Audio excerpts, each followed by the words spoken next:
So good morning everyone, episode 22. We take a break from modeling and we look at some scripting today. What do we need to know? Well, I'll be using Maya, obviously. That's the, just so you know what you're about to see. And the editor I'm using here is Charcoal Editor. You can just look on the internet for Maya Charcoal Editor and you will find it. I think there is the demo version that is free that has a limit on files or something like that. Otherwise, it's a worth investment if you're, especially if you're learning to script, so you're likely to do a lot of scripting in Maya still. The other thing I will be using for this is pycharm. And chat, let me know, how's the text size like this? Because pycharm has a very useful feature called presentation mode, which means I don't have to mess with my text size and my panes and all of that stuff. I can just toggle presentation mode on and it uses a specific text size and a distraction-free kind of mode. Readable to me. So we're shooting for 1080p readability.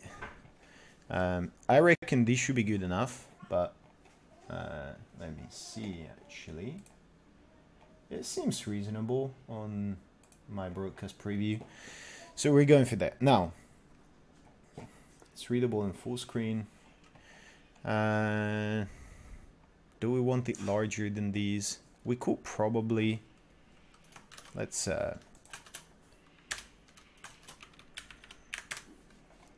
make it 20.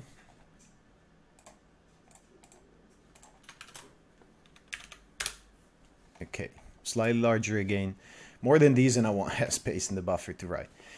Now, let me exit that for a moment just to explain what I'm doing here.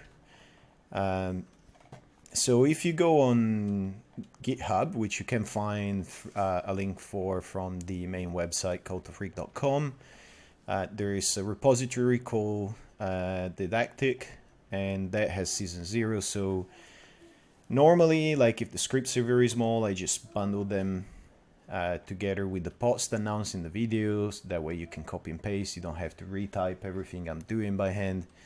Otherwise, if anything gets any larger than a handful of lines, I'll normally have a file in there with the season and day. And this is where we're starting with season 1. Then I'll commit it to the repo. Snippets is just something I do when I start playing around with code. Have a copy and paste kind of board. Often I don't add it to a repository unless I have an intention to keep it.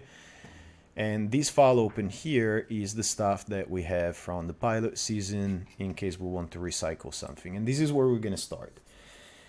Now, the idea of doing a few days of scripting is not to get people that cannot script or still learning it off the stream. This is entirely optional. If you're learning to script, like if you're a beginner, I would still say this is worth your time. You don't need, the point of learning some programming isn't doing the advanced stuff or doing things exactly as I am. What we are gonna do is more explore how to solve a problem, how to basically analyze things and figure out what we want to do and instrument the rigs. So make our life a little bit easier. Now, one of the things that has made the streams very slow for me, given the workflows we're using, is that I don't have any of the tools that I normally use for myself, or let alone the rich libraries and tool sets that I would have at work. So everything is done manually. If you have a bunch of scripts, this kind of stuff tends to become a lot easier, but during the stream I don't want to use something that is not vanilla Maya, because it's just sort of, I'm not going to call it bad, but it makes it harder for people to follow what is going on because you can't emulate the same clicks and whatnot. Now, a useful thing of Charcoal that Maya doesn't do. Maya only has buffers for the scripts. Charcoal actually lets you have and you can load and save files in those buffers, but you cannot have something linked to a file identity. Charcoal does support files, so you can write something somewhere else and get it in there. Now let's have a look at what we're trying to solve. So before, even if you're not a beginner, I find a lot of people start right away with a project and they name their tools, and there's the idea of future-proofing your work right away, thinking far ahead and all of that. And you know, if you're an expert and if you're dealing with a problem that you've already treated in the past, if something is very tractable, you know what the layout of your API should be and all of that, then sure, you can start from something that's structured. But I find that most of the time, as you're exploring a problem, and Handmade Hero, Casey Moratorian, Handmade Hero has some great stuff on his website, Molly Rocket, as well as videos on Handmade Hero talking about exploratory programming. And it's largely boiling down to figure out your problem, figure out what you want to solve. I tend to agree with that philosophy.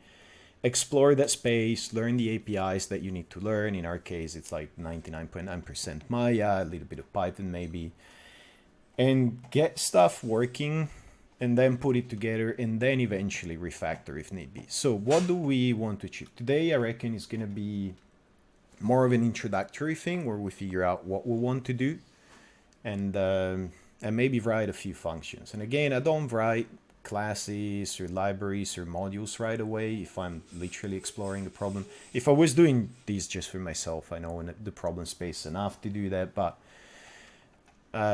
emulating, you know, the workflow of somebody that isn't familiar with this problem space, we are gonna go for nothing. So if we look at our problem and take notes, get yourself a notepad, take notes on what you want to do, have objectives, give yourself a time limit, say, you know, I'm gonna spend the next half an hour doing these, and try to tackle just that. So snippets is where I often keep my notes. We instrument in these, we've decided that what we want to help along is the guide kind of process. So we are, in our rigs, we're having these two parameters panel thingies, which are just tag objects with some custom attributes that we're adding to track things. What are interesting things? Well, first, it will probably be interesting to do something where we find all the components that we have in the scene, or we have a way maybe through the selection to emulate the component. So how do we do something like that? Now, the first thing we will probably want to do is work on something like that. We need to figure out a way to instrument things and, in example, run something that will delete all the nodes that we expect to be deleted, see what the consequences of that are. So work in the smallest possible space you can, and I would say if we look at these here, we have a few things like self and selection list, add, and so on. This, you can find all of this stuff, and this is things like finding an item by its name in the scene while using OM2. Now, first objective of the day will probably be, my daughter is getting super excited, she's in the playpen, will be getting an object from the selection. So getting the M object from the selection, let me enter distraction, presentation mode. Let's get ourselves a couple lines to move this down. There should be no selection here. There's active selection, which is what we're gonna use, so let's go for that. Actually, let's do something that iterates over those objects so we can operate on multiple objects right away, and we can go, the selection is on to M selection list, then the length of the selection is gonna be what is it? Oh, man. So dot length, then, and this is stuff that you can do. Otherwise, you have an iterator in the API to iterate selections, but I don't really see a reason to use it. What are you indicating? Okay, that's gone. There was a pseudo error that is not an error. Then for I in X range, and the X range we want is the selection length. We want to get a mob that is going to be cell.getDepend node. I'm not going to spend a lot of time explaining this, but that's good for that. I might get errors on these because I haven't set up the modules or anything. Now, this is just importing the OpenMaya module, which should probably be called OpenMaya Graph. And yield is basically there. You can look it up in Python. Yield basically is an iterable equivalent, like this is called the generator function, is an iterable equivalent to return. I'm a big fan of generators. So what we're doing here is we're getting ourselves a name that is reasonable for us. This is an empty selection for now because we're just creating a selection. It's good enough for testing. This is gonna look at the selection length. X-range in Python, range will generate a list. So if you do something like range 15, what Python does internally is it creates a list for you that is gonna be, it already creates in memory a list that is gonna be something like that, which is somewhat wasteful if you're not interested in having a list. X-range behaves like an iterator. It's not an iterator strictly, it's an iterable, I guess. There's actually articles about it on the internet. Then for each of those, we get the depend node, so anything that's connected in it can be retrieved like that by the index, and then we yield it, which means that we can iterate these. Now, what we actually want, because we say that this is the active selection, is OM2, and global is the module that gives you access to the general state of your session or your client. Then what is it? Get active selection list, I believe it is. So we're gonna do that and take that one out and save it. Now you have reload from disk. So what can we do with that? We need to call the function for this to be of any use. So 4x in, actually this is better done here. Within the same module, we're just using a file to explore things. We're gonna go classic debugging thing without having to show how to use debuggers and all of that. Is largely print statements. So for that, iter from active selection, print your x. Parentheses are not mandatory in Python. You could use it as a statement if you want to be Python 3 compatible and not angered as zealots. Then you can call it in function form. So that seems to be working fine. Now, if you look at that, if you're not familiar with iterators or generators, you can see that I can iterate on my function. That is the particularity of having a yield. You cannot have a yield and return, so you can have some conditions where you return otherwise.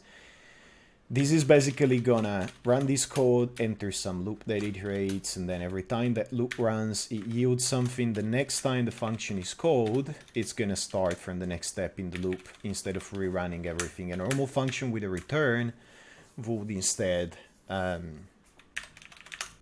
just return once, and that's it. And then whatever was inside the function itself would be lost. Sorry for that. So let's say that what would be a good way to go about it? There's a few ways to, from our selection, get the components, and maybe that is what we want to do. We're still exploring the problem. So let's say that one of our objectives is finding a container from a selected object. Now, and this is, I want to do this because it actually shows how the containers work in Maya. Now, the God node is probably a good place to start. So what is going to happen is for this container node, the God node container, to know what is actually inside it, what Maya uses is a layout node. So you can see that your container has a hyper layout part. Now that, let me see if I can just straight up get the connection. Yes, no. You might need to show, don't use assets and published attributes, otherwise this node is literally all you're gonna see. Show auxiliary nodes, which are normally not shown because these will mess your graph up a good deal. And let's clear and only show the inputs. Sorry for that.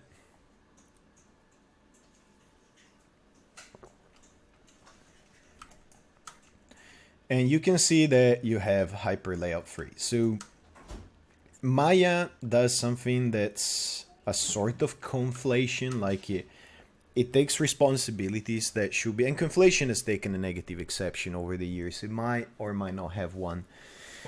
But things like tools in Maya actually rely on the topology of the graph. Very often when Maya tries to build these things that have an identity like containers, very often it will actually exploit simple graph rules and connections to say this is the identity of the object itself, which sometimes is kind of bad, especially when the tools are not particularly resilient and very small changes in your graph topology breaks those things.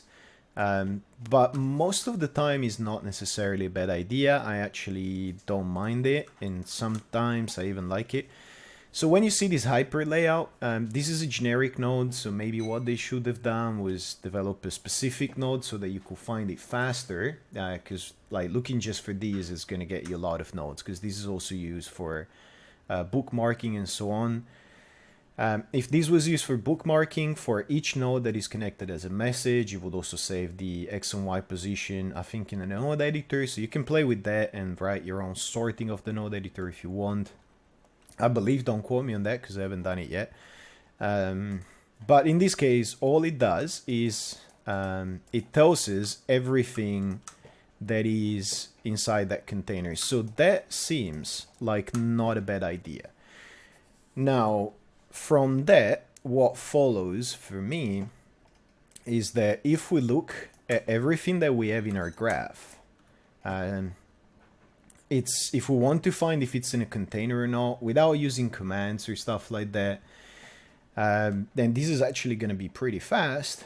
We could look at whether its message output is connected to a hyper layout. It will be connected to several hyper layouts, in fact, because if we look at something like that and its outputs, well, in this case, there's no bookmarks, but if I was to create node editor bookmarks or in some other situations, it might be connected to multiple, so we can't just look, hey, is this connected to any hyper layout? We want to walk the graph and see if that hyper layout is in turn connected to a container. And each container can only have one of these, and these cannot be connected to more than one container. If you do, you're basically breaking, like you could do it manually, but you're basically breaking assets in that case. And I don't suggest you try and do it as a cool hack to get some weird results, because it is going to end in tears. So this is the kind of stuff where you go, okay, I'm exploring a bit. I'm looking at how the structure of things looks like. I'm cheating in a way because I know all these things already. Nothing in documentation will tell you that, because the documentation doesn't tell you how Maya performs its tricks under the hood. But because those tricks tend to always take the same shape, usually you can guess them and find them very quickly. Chat, let me know if this makes sense, please, because I would like to move on from here, but it's important that this bit does. So we found an interesting bit, and we say, okay, how about we instrument that? Now, the first thing you should probably do in that case is look at the documentation and look for everything that has ties to what you're doing. Now, there is a functor called MFN container node, and if you don't know it, Maya now calls these assets. They used to be called containers. It means that in the API, where renaming things is usually deleterious, they're still going to be called containers everywhere. In the UI, you're going to get the menus called asset. Now, there's a bunch of commands. If you look for command mail container on the internet, you'll land on the Autodesk help pages, and it will tell you what you can do with these. We're gonna try, like, commands are in bed, especially query commands. I'd like to get that out of the way. I'm not against commands. You just gotta know what you're doing and when to use them. And there's link things in here that goes like, okay, so here's some useful commands connected to the container one, where you can bind the node, you can look at all of that. Now there is nothing. What will be very useful here is if MFN container node had a static method where you could go and let's type it out actually. What I would like to see in there is MFN container would have a static node in there, and that would be something like component from node, so that if I give you an M object, then you return me an M object of the container itself. That seems useful. Well, I know, again, I'm cheating here because I kind of know what I want to do.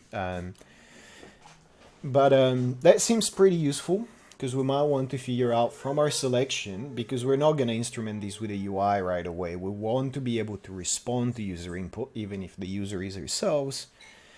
From a selection, I would like to get all the containers that are involved in the next operation, or maybe make sure that everything that I've selected is in a container, or make sure that they're all in the same container, because I'm about to do something that modifies that container in that context, and so on. Not having these in the API is not the end of the world, but it basically tells us, okay, you need to write something like that. So the first thing you can do is establish the signature. Component from node doesn't seem like a terrible name.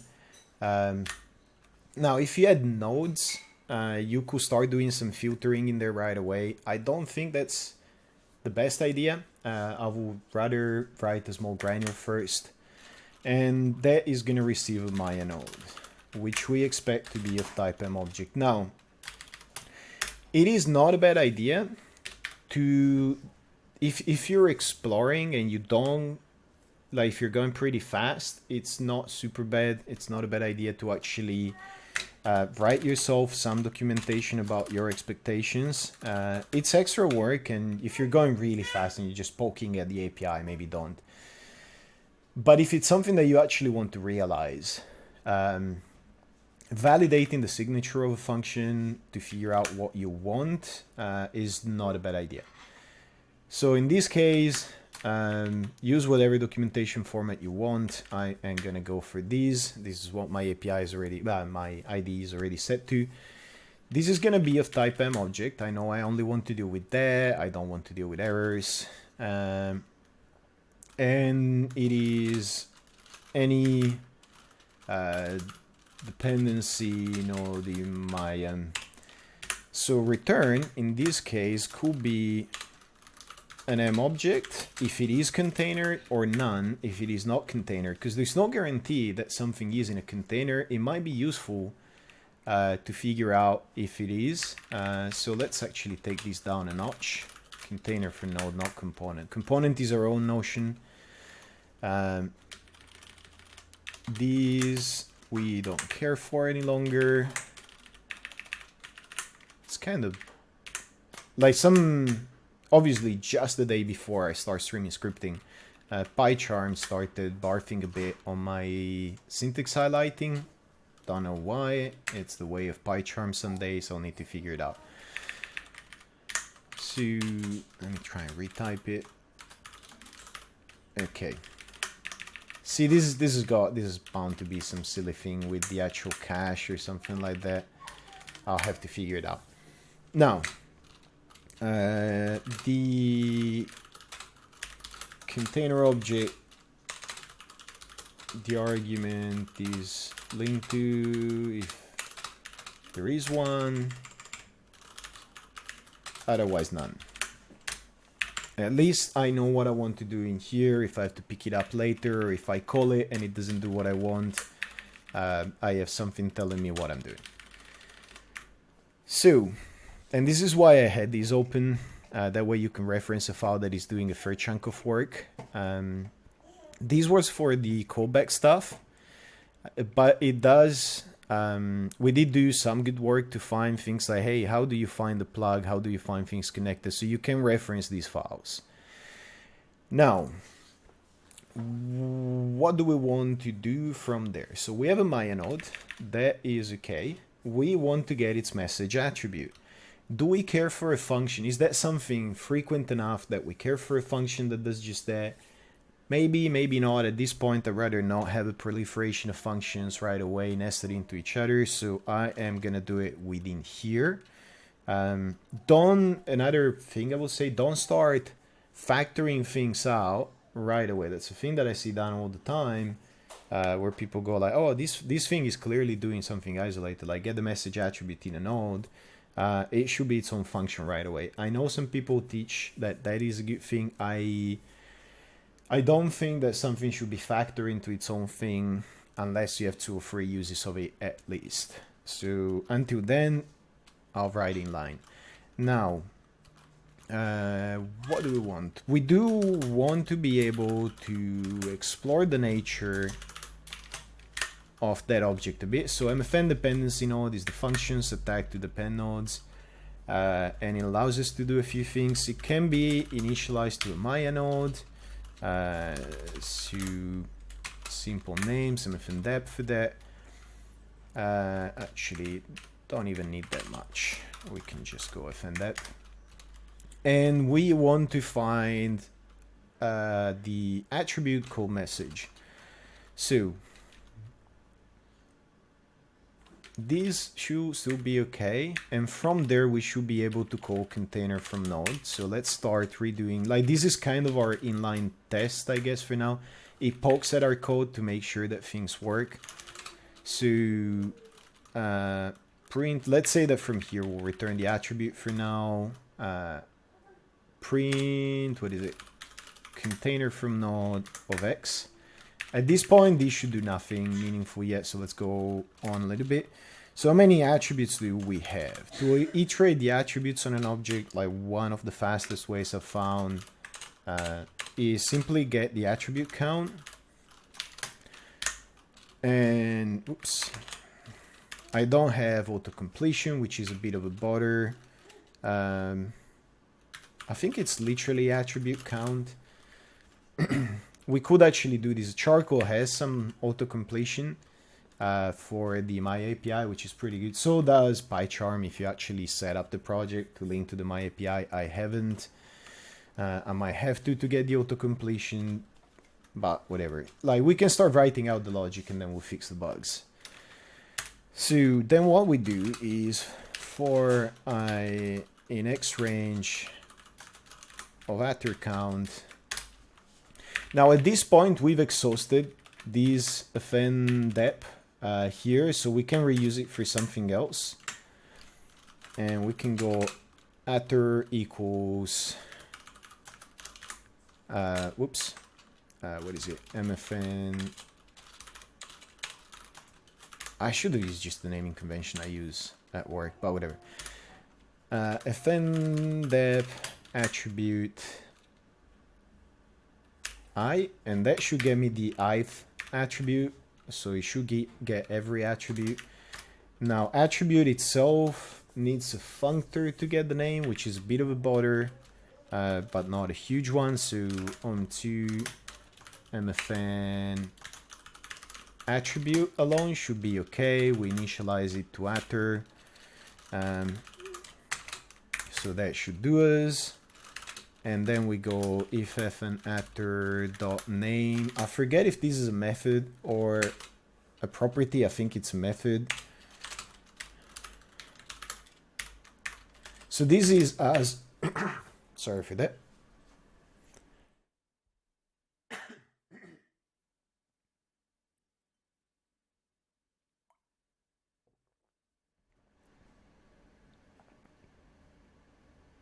All right. Audio still good? Because I had to take it down. I really needed to clear my throat. If it's the same as message, we can just return and that will break from inside the loop so that we don't waste anything. Then we just straight up return the attribute. And let's see what happens. We might get errors, so I might have not used the right calls in the API. Reload from disk. What happens if I do that? An integer is required. So this is faster than fndet find plug. No, not necessarily. It's trying to think. It's no, it's not necessarily fast than find plugin. That's a good question actually. I'm still half in some other mode. Find plug will get you the plug, and then from the plug you can get the attribute. Find plug can error, however, I believe. If you find plug something that doesn't exist, it won't do something like returning none. So this is definitely not faster. We could have used find plug in this case, you're right, because message actually exists. Let's finish this and then we'll replace it with find plug, in fact. Attribute count is a method, silly me. Unicode object is not callable, which means that that name is actually not a method, it's a property, and there you go. So for everything selected, we just returned the attribute. We can save these and pycharm should pick up the change. We'll leave this in because this is an educational kind of thing. Trying to think if we need the attribute. Probably not. Oh, now I'm tempted to... Message is guaranteed to exist, so find plug might be a better alternative. So let us get rid of these. Thank you for that point, because it might need to be. It might be what we need to do.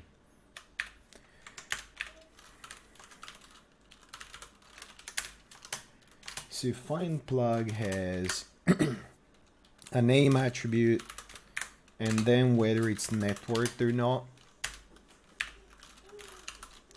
So the other thing is plugs are pretty volatile. And the other thing is that you will need to find one per object. So there are uses to attributes where if you find it in one object, then you can form the plug from many, stuff like that, but I don't want to go in there. So there you go, that's a replacement.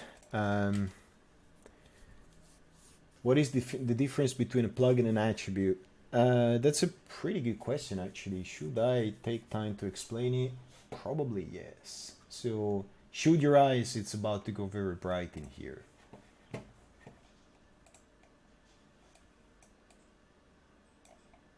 I mean, this is really, like, this is not, and I need a tablet for this bugger.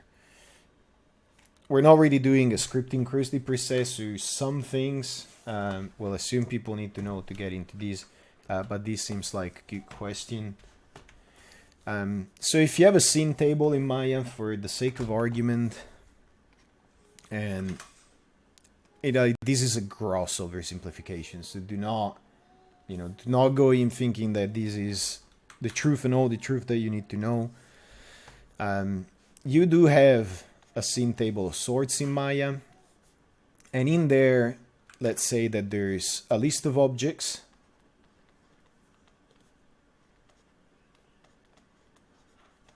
and in that list of objects you have dependency nodes.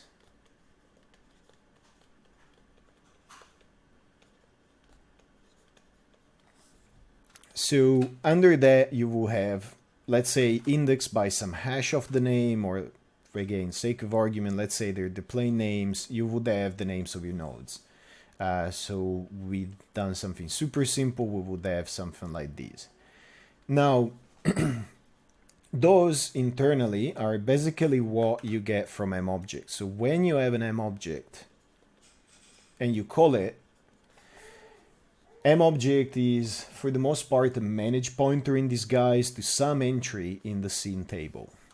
These have no attributes or anything like that. This is why Maya has functors. Well, or rather, Maya working like this meant that functors were a relatively good choice for these. Again, not the gospel. This is an approximation to explain things. And then the other thing you have is attributes. So between our attributes, you might have your message attributes. And if you get an attribute, what you get is an M object, not a plug. Now, that node does not have any, does not necessarily have any attributes once it's in the scene. So if this is the internal structure for Maya, what you're interested in is your session, which is your scene. And you have a graph view of the problem. So this is the evaluation graph. And you have your node called A. If you get the M object, you know, for that, in some way, you retrieve that object. I can do this. Apparently not, but whatever. Then that object, as its instance in the graph, will have plugs. So one of them is going to be the message plug. Now, when that is instance under a node in your graph, that is a plug.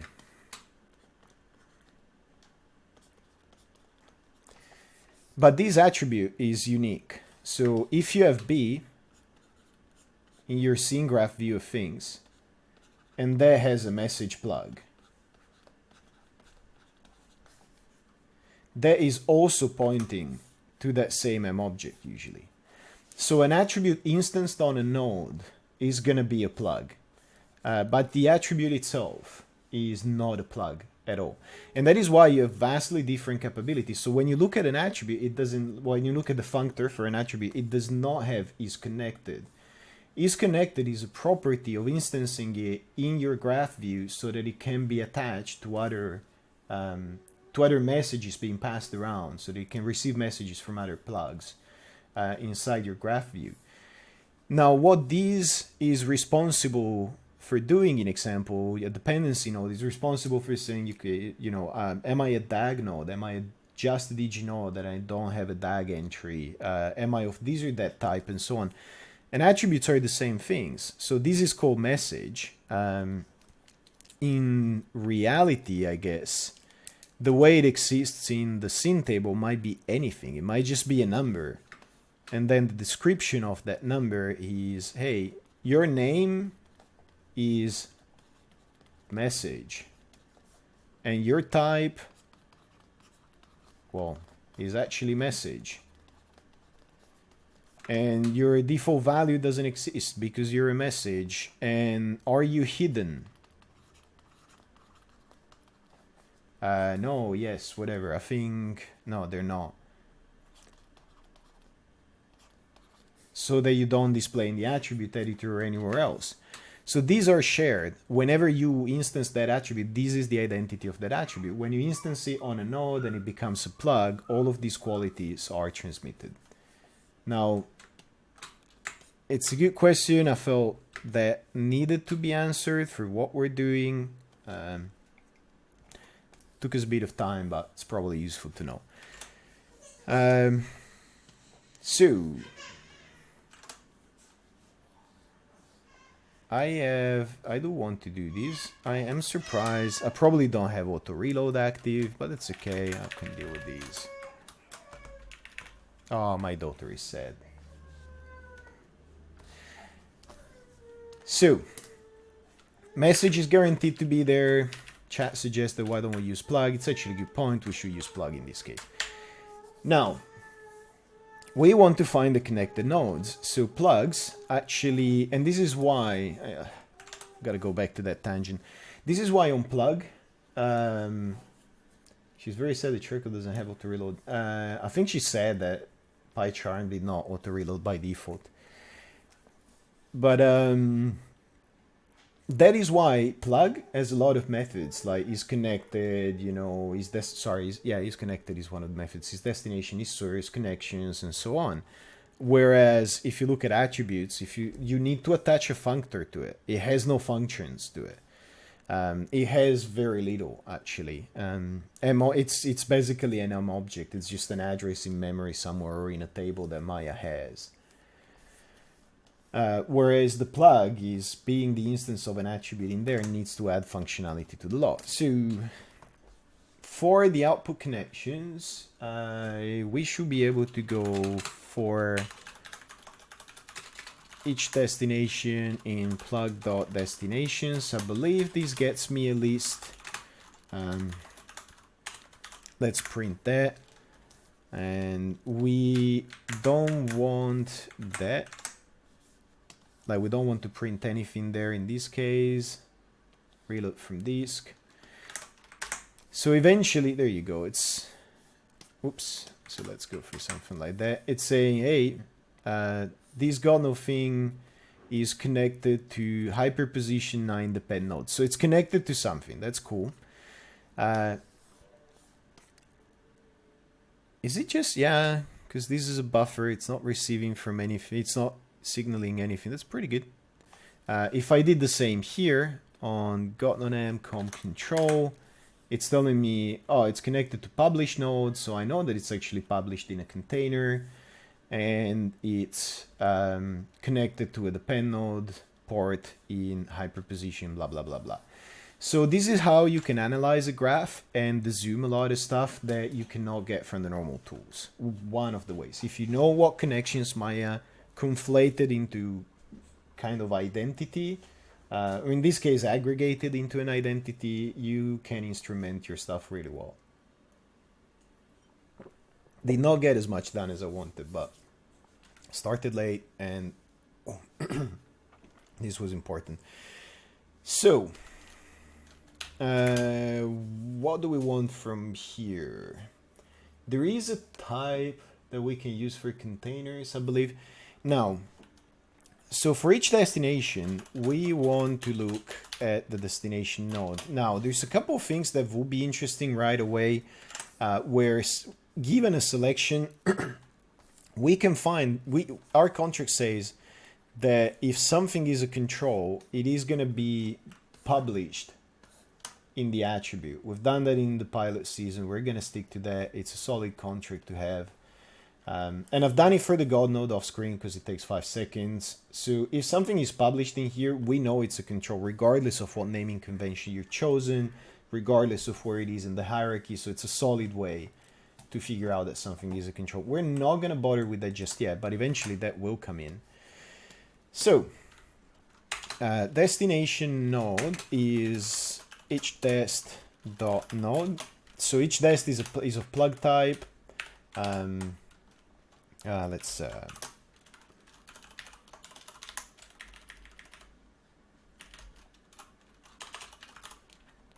and I'm using the refactor in pycharm to change it over multiple lines. Don't worry about that if you don't use an IDE. You're probably safe at this stage of learning just using charcoal or even the Maya script editor inside Maya. Now, I want to know if that destination node is of type hyperlayout. There's a couple ways to do it. You can look at the constants to see if there is one that you need for functionality. I don't think the hyperlayout has one, but maybe it does. So we look at MFN and we search. Again, I'm sort of cheating because I arguably know what I'm doing, which is not true. Hypergraph info, hyperlayout. Oh, this is very good. So next part of the API, again, you can explore things and figure these out yourself, which is what I've done over the years. In this case, I kind of want to get somewhere, so I'm going to go ahead and do the things I know I need to do.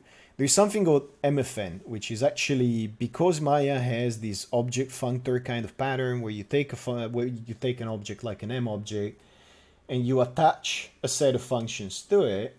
You often need to check if the function set is compatible. And with that, I mean that if you have, I should probably just leave this stuff for a scripting course instead of doing it on stream, but well, it's the first scripting stream in a while, we might as well make it good. So if you have a node in Maya that node is capable, and let's say that this is a hierarchy node. So it is in a hierarchy somewhere. This is its parent. Now that is capable to have dependency node functions, but it can also have DAG functions.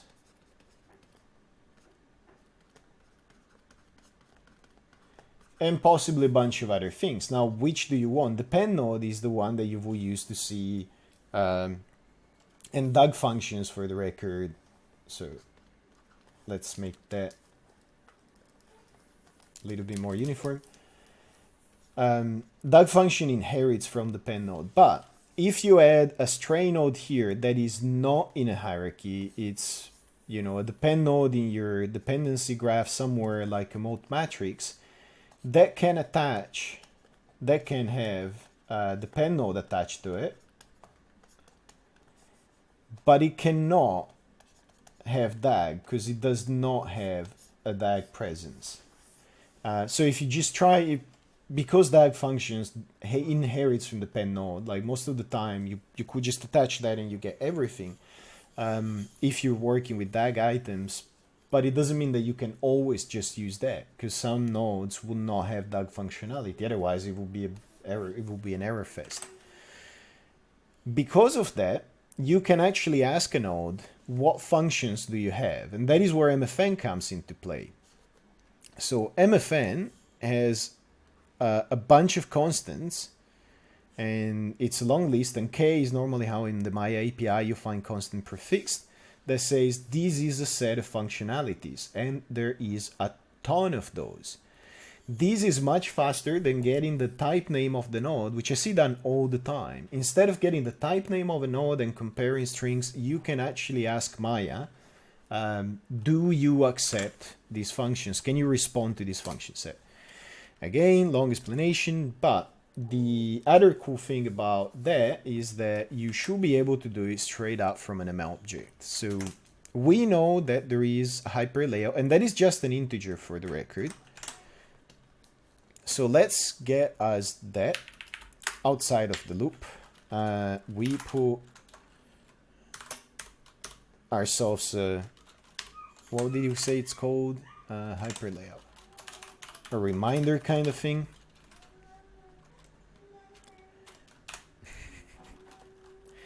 And you could even have a list of types to make sure that something supports multiple functionality sets.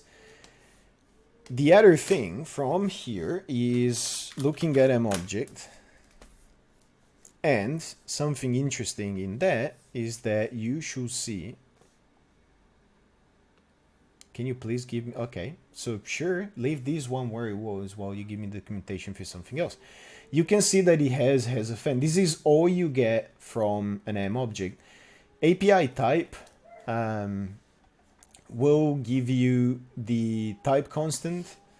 Not super great because, you know, it's it might not, you might need multiple function sets, but has a fan will basically tell you true or false for you can attach that stuff to it.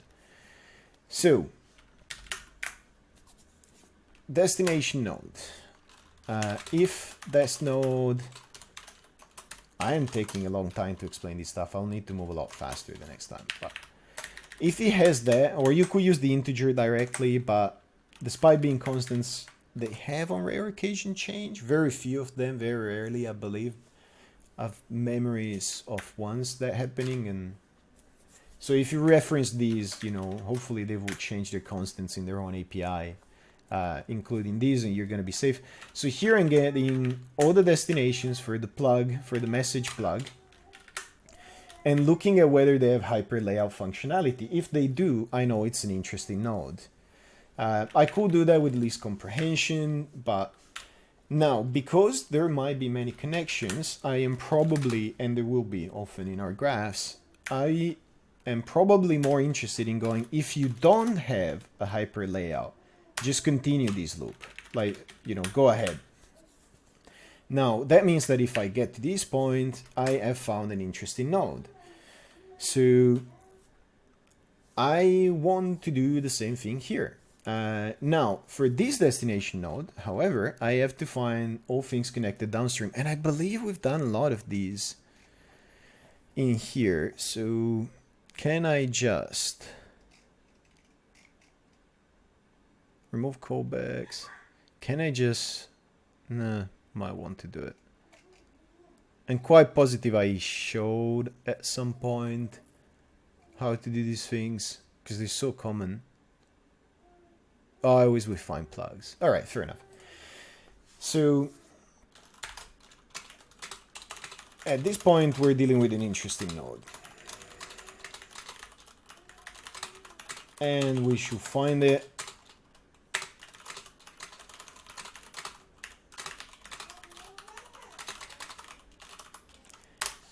Now, we could reuse this dependency node. They're actually, and I've seen this done a lot, people will reuse this to hell. So they create a functor up there, and then here they will do fndet.set object, and they cling to these function sets for dear life. They're actually really cheap to create. So unless you have good reason to suspect that this is going to be faster than recreating a new functor, I will not do it. So the function set for the destination node is going to be onto MFN dependency node test node.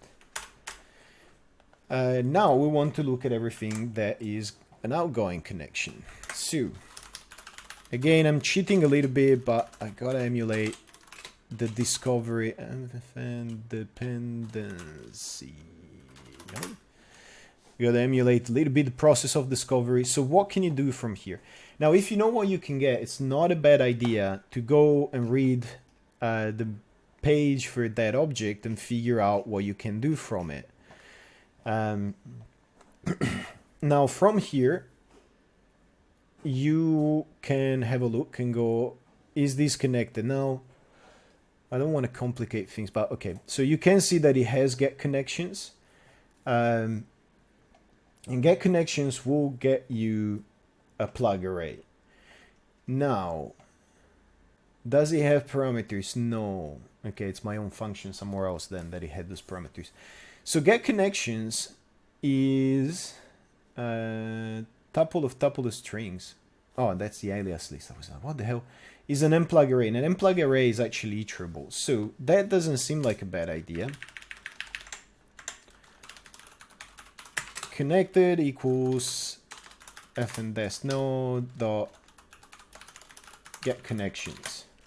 And this might seem like a lot of code for very simple things, but this is the kind of stuff that you stash away in a function and then you keep forever, kind of, for reasonable ever.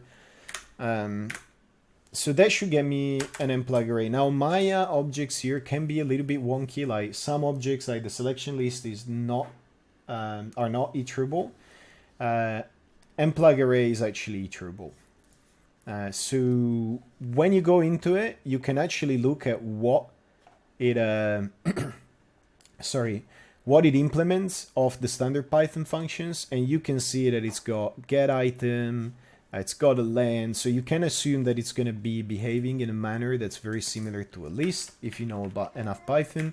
Otherwise, prod at it, figure out what it does, and make it do your bidding or deal with its quirks. So if this gets us plugs, for each plug, sure, I'm going to use single letters. I know some people hate it. I'm sorry, you'll have to deal with it. If I'm typing exploratory code, sometimes it's what you got to do. For plugin connected. No. This is the kind of stuff we'll normally least comprehend, but I want to be more explicit. So if P is, in this case, we are getting to this node, and we want to look at, it's the message plug again. All right, let's not complicate it. Let's take a step back. I mean, this stuff is probably useful anyway, but we know message exists everywhere. So if we're here, this is bound to be a container. So this is bound to be a layout. So layout message equals fn, oh, come on, fn dest node dot find plug message true. In fact,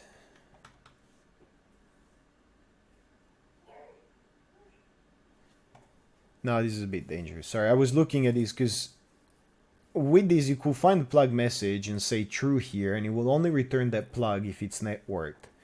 But we're reiterating the destinations of that plug, and we know it's always going to exist. So let's not do that now. So let's go for false. Let's always iterate for now. We have found the message, and does it have destinations? So that was my stomach. I'm getting pretty hungry. Layout destinations equals layout message dot destinations. Yeah, I really need to get the autocompletion working in the didactic because this is taking me longer than it should. Now we perform the same magic trick again, where we go for each layout destination in layout destinations. We want to get the node. So this is only gonna get me the destination. So if this is empty, I hope it returns an empty iterable. I think it like returns an empty list. So this should not error. Then we want to get the destination node. So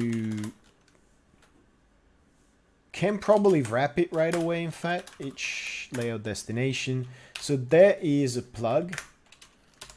There is the node of the plug. That is an object. So if this dot has, let's see, where this might crash my like chaining like this. OM2 is actually pretty well done. The bindings are pretty lazy, which means you can get into some crashy situations, but we're gonna leave dangerously. OM2 mfn.k, tempted to say that that's gonna be a k container node. Might as well check the doco. So let's go back a couple.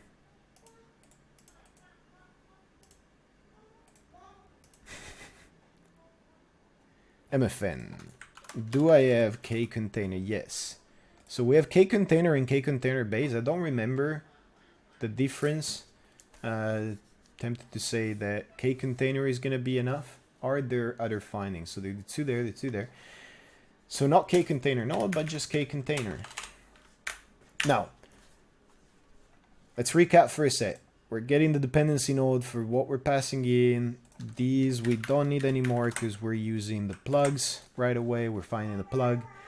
For each node in the destination, we grab the node, and if it's not a hyper layout, we continue. If it is a hyper layout, we get its message. We look at the destinations of that message.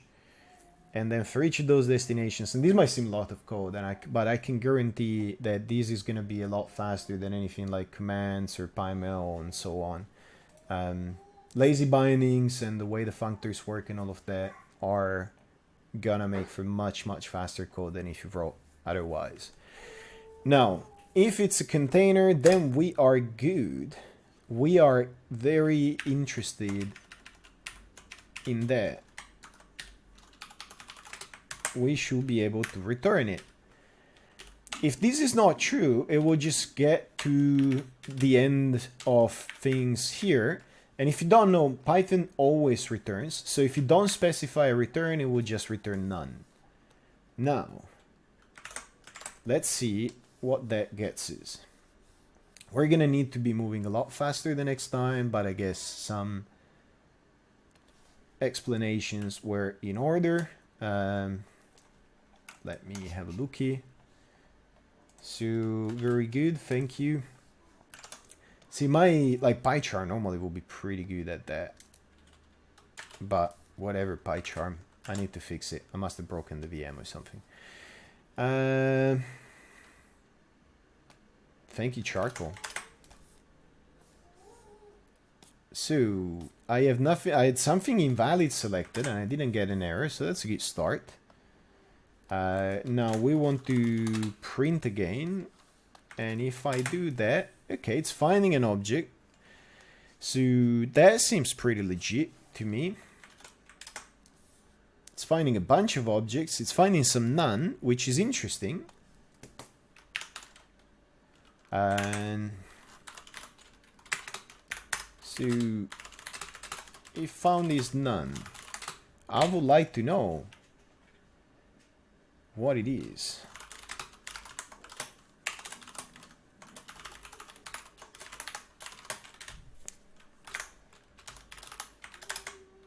Oops. Oh man, this thing that sometimes name is a property, sometimes it's method. So, okay, we're getting something out of these where it's basically given a selection to tell you, hey, this stuff happens to not be connected into stuff. That is interesting and pretty useful already. So let's have a look.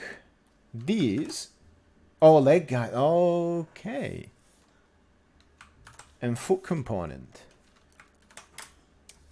See, this is not assetized. I mean, you're probably going to be struggle. No, the shape nodes will be in the container. Sorry, there was a question in chat. Is it the shape nodes? Yeah, there you go. It's you won't be able to tell because of the screen resolution and all of that unless you watch in 1440p. There is no icon there, so we did not put that in any container. And this is why it's one of the reasons why I like these kind of exercises. There's this notion floating around that all software is the same, and it's absolutely not true. Software dexterity, knowing, you know, the philosophies and the peculiarities of the software you use, goes a very, very long way if you want to get good at these. And OpenMaya 2, you know, OpenMaya in general, like the C++ API and the Python bindings for that, they can seem painful to use. I know PyML and commands and so on are tempting, but this gives you a very real insight into how Maya works. And eventually it's considerably faster for sure than the other Python APIs. And eventually, while you're exploring, it can take you down good paths. So container from node seems pretty useful as it is, because it will tell us if something is working or not. Like, sorry, something is containered or not. Then let's do one tiny last thing, which is we're returning the container, we're iterating the selection, we're iterating the M object. So I don't know if the M object is hashable. Trying to think, no, it's not. I don't think M object is hashable. Sorry, that was me thinking to myself. If something, I don't really want to go into hashing, but if something is a hashable item, then you can use Python dictionaries and Python sets and stuff like that to guarantee unicity. In this case, M objects do not hash, so they do not generate. M object handle is hashable. Okay. It's too late. I don't want to go down that tangent. I'll do it another day. But, you know, from here, from what we have, it's pretty easy to do something like, and this is returning a node, so you will want to wrap it in a handle for sure. It's pretty easy to do something like found containers for the sake of argument. Set does not need importing in 2.7, does it? We'll see. We'll find out. Set basically means that everything they're not. I just checked. Yeah, I remember writing a wrapper to make some stuff like that hashable. Anyway, doesn't matter. So we could do it we could do it as a dictionary actually.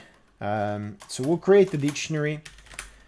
We will get a container node from each object that's selected, and the names of the container nodes are going to be unique. That's a guarantee once namespace, because they are DG items. So they're flat, there's no hierarchy, so just the flat name of that is enough. So our key will be onto MFN. Oh, okay, MFN dependency node.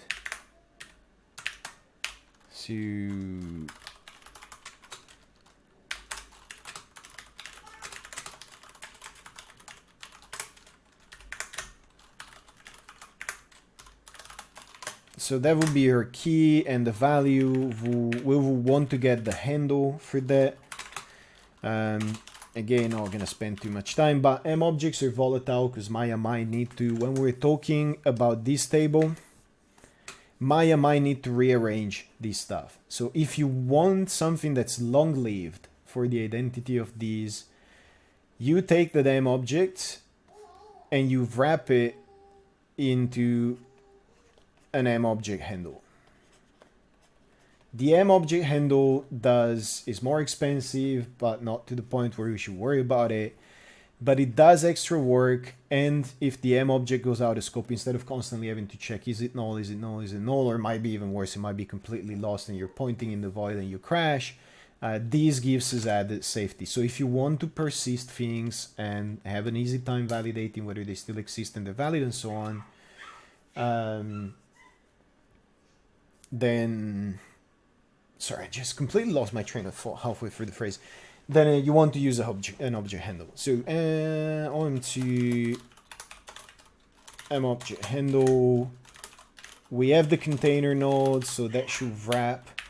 Now we know that if it's none, it's not gonna get here, so we should never get an error on that. And then we can go found containers. Now, because the name is unique, we're gonna rewrite the same key over and over. We don't really care. That is fine. Then we should just print found containers at this point. And reload. Sure, change. There you go.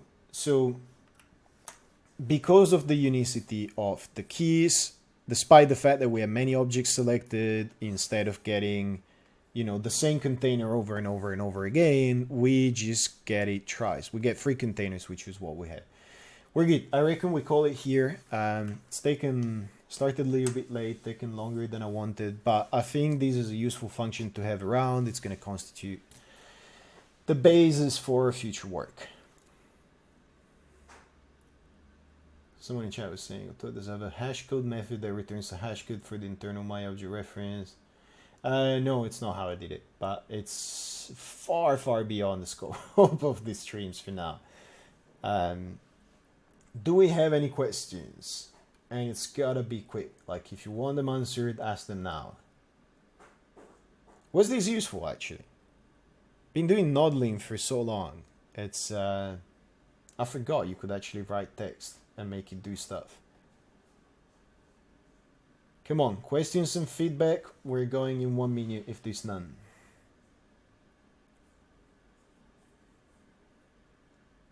It seems there is none. For a second I thought I was not recording. I had a heart attack, but we have been recording. That's good. Alright, I'm calling it. Thanks everybody for watching. It's been fun. I haven't added tomorrow to the calendar, but I will almost assuredly stream tomorrow. I'll add it to the calendar later on. Container stuff is awful. Yeah, it's look, it's not so much about the containers.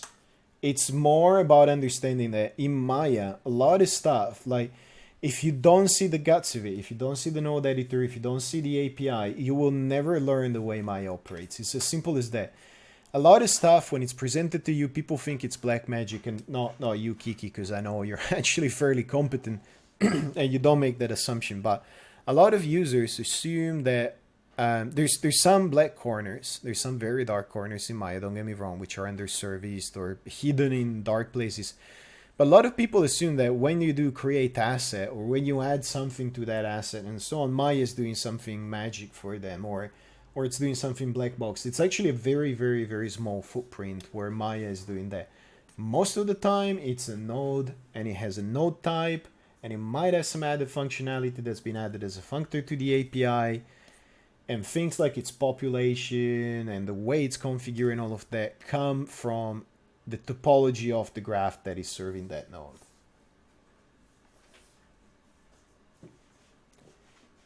Yes, that is true. We do present it as black magic so the animators appropriately color and fear and all at our work. Well, there's an entry fee. If you want to prove that it's not black magic, you need to do this. And if animators start writing OM2 code, I'd be very happy. Anyway, I'm calling it. Thanks everybody, and possibly see you tomorrow. And have a good day. And if you're on YouTube, I don't know when you'll see it, and I'll see you some other time.